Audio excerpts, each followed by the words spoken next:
guys, and welcome to another Talos Principle tutorial.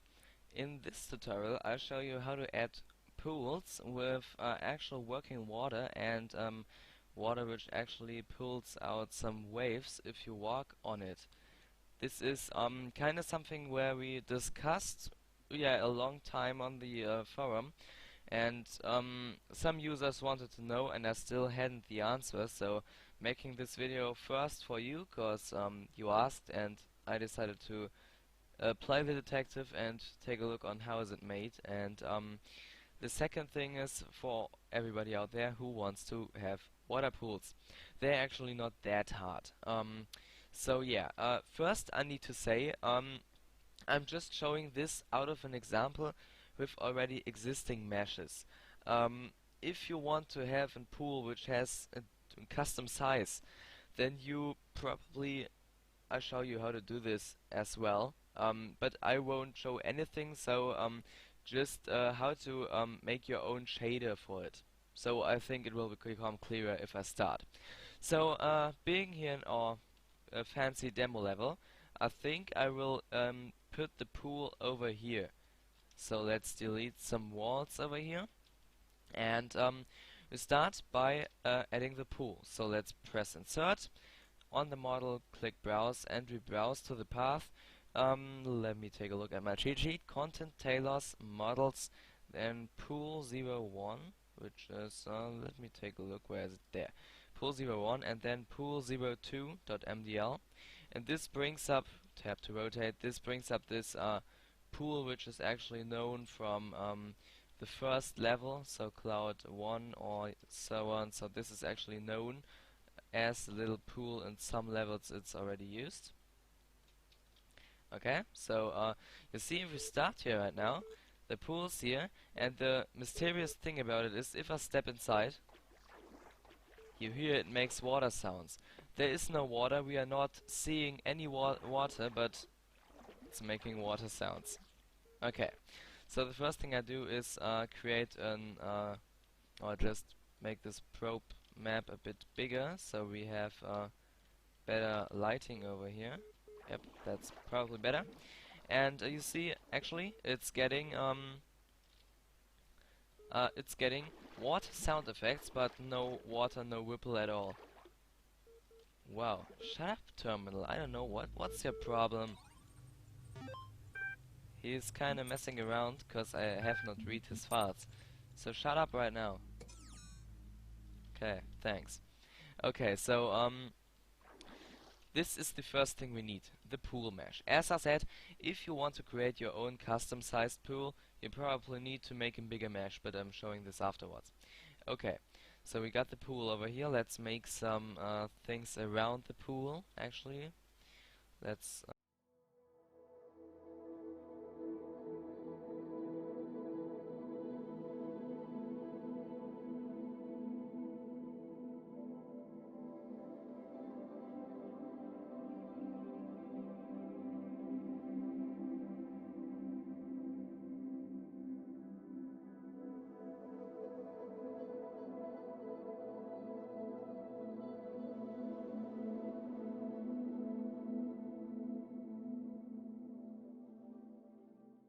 done. So we created a little room for a pool. Not the best room you saw, but at least you tried. So okay, we have our pool room over here, which is actually pretty cool. Let's render that. And the second thing for our pool is the fluid, or I don't know how to pronounce it, so I say fluid. I don't know, fluid, flood. Forget it. Go to the entity list and press F and jump to the fluid. Take it in, and this is looking like a little box or something, and we try to put this in the center of the pool. And then over here in the entity tab we got a primitive tab where we can also change this to a capsule or something. We leave it as box and then adjust the size so it fits perfectly to the pool. So I think this is good. X size, Y size, we just put this a bit more lower, and then the Y size as a Z size, actually drag a bit so it fits in here. So this would be the fluid, and you see in the high it's just here, and let's to make this a bit more smaller, and then we drag this okay, let's make it a bit more taller over here. It can overlap, it's no problem, but I like to keep things tidier. Okay, and then make sure the fluid, the blue thing is there where you want to have the water surface. So the box ends there where you want to have the water surface. So I do here. Okay, now if we play here, we actually hear the sounds as well, but there's another entity which we don't see, but it acts. So what this does is it generates a bump map. It generates a texture which changes on runtime, which basically captures where the player is, creates some ripples over there, and those ripples will be given away through this texture to an object which creates refraction, and this is the object we create now. So you create a simple model, pressing Shift, Insert, and browsing, and go to the model called Content Talos Models. Then we jump to Rome, then we jump to Cloud 101 and Small Pool Water. And what this adds is basically an entity. You see, if I place this above the map, you see it actually adds some refraction and some water effect to the basic ground, which is kinda, I don't know, strange. So let's drag this somewhere so it fits perfectly again on the water surface of your pool. So let's drag this over here. So it's kinda on the top of the fluid entity. So this would be okay if you see where it is right now. This is okay.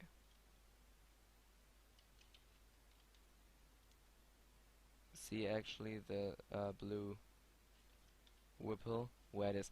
Okay, if we now go in game, sorry, you actually see some kind of animation there. You see, actually, there's kinda some ripples. I don't know if this is visible in recording, because the recording is actually in-game pretty bad. But as you see, if I go there, nothing happens. But it looks, at least it looks like there's water, but no ripples. So let's add them. Okay. We need to add shader modifiers. Shader modifiers are values which can be passed into the shader which we have in here from the outside, which is probably a really cool feature. So we need to add 4 things over here. So we hit the plus, and over here the menu which we have over here, we can add different types of modifiers. We just hit the CConstantShaderModifier. We don't have a source, but we have a destination value, and the first destination value is reflection color. So you basically need to write this as is. You see, reflection color. I write this in the description below because I know that the recorder actually is not that good at recording. So reflection color, and then over here value, you go here new, and we got few types of variable types. We take the color one because we want to set a color. And then we expand this and have a color dialog here, and this is the color of the reflection if we walk through. So yeah, a bit realistic watercolor would be good here. I already have one copied from the original ones. They have the values 190 at the R, 225 at the G, and 255 at the B, and 255 at the A. And this is kind of bluish looking color, which is actually not that bad, and it's realistic. So you can close this. Then hit another plus and add another constant shader modifier again, and this time the destination value is called refraction color. Refraction. You actually need to put this lowercase and exactly spelled as I, so otherwise you will get an error. So refraction color, gonna get new, and you can maybe imagine we add another color type, and you see it's now just white. If we set this color to red, this is the color how it basically reflects to the environment. So my perfect color over here is 39 reds, um, oh my, 55 greens and 45 blues and 55 A's. So this gives like an greenish, it gives a dark blue at the end, which is perfect for that. Then we're gonna hit another constant shader modifier in there and add the destination value name to depth softness. Depth softness. And the value, new, and this time we're gonna add an CShaderArgValFLOAT, and the float value we're gonna add is 0.1. Okay, close this. And now we add the last thing, and CConstantShaderModifier, which is mapped to the destination 1, so the number 1 bump map. So exactly spelled like this. And then over here we go to new and feed him with a CShaderArgValTexture. And this basically wants a texture file.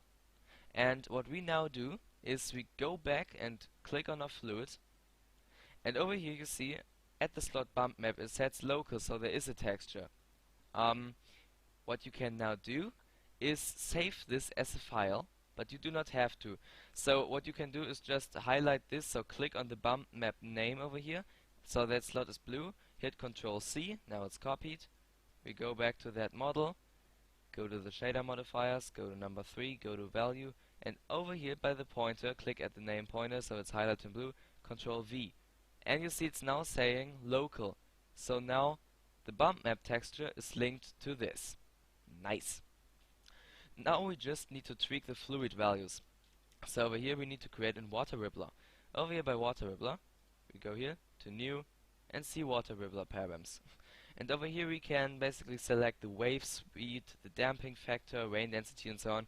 I found out the basic values which are used in game, and I think the best looking is if you put the wave speed up to 2.5, the damping factor to 1.5, you can leave this, and the bump map width is set to 128, and the bump map height to 256. So this is basically the size of the texture. And if you now take a look, it's just like a greenish texture. Okay, water rippler done, and make sure this texture is put in over here so we can do a double check if it's here this greenish texture too, and then we're basically done. So let's test it out. You see the water has now a bit of coating, and it's more realistic looking because you see it's actually more depth, and you see there is water, you see real water in it. And now let's go in, and you see waves, it makes water sound, and if you walk around we got nice bump map ripples. I like this. I did even try what happens if you put a cube in there. That cube is just sitting in there, okay, but it's looking so beautiful. I really like this, man, it's cool. Okay, now I show you the problem I said.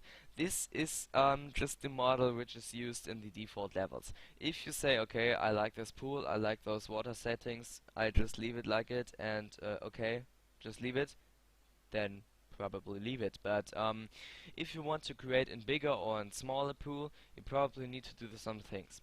So actually the shaders over here, which are the shader modifiers, if you press E, it's just in flat mesh, like in box. I think they made it. Yeah, I think this is in.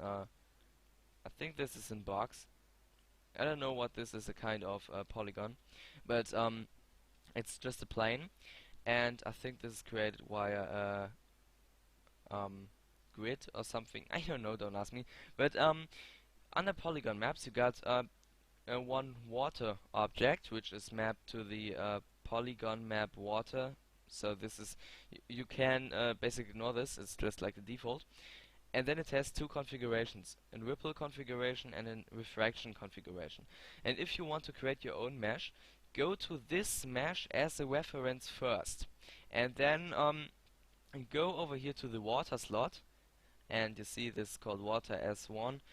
Just highlight it, hit Ctrl C, and then on your click E again on your default model which you created. So let's say you created over here you created over here um, this plane for the water, and you over here have then the layer. You can paste this by holding Ctrl V, and then you paste the ripple and the refraction values over here, and this is probably all. Then you can you see there's no effect, I think. Do I see any effect? Oh yeah, you see an effect. You see effect, and it's also wobbling, and you can add shader modifiers now here as well. So this is kind of easy to put your own mesh in. It's just like if you take the original one as a reference, it will be easy. So yeah, having a really cool result. I hope I helped some of the people in the forum post as well, because they actually didn't figure out how those water pools working. And then stay tuned for the next tutorials, and bye.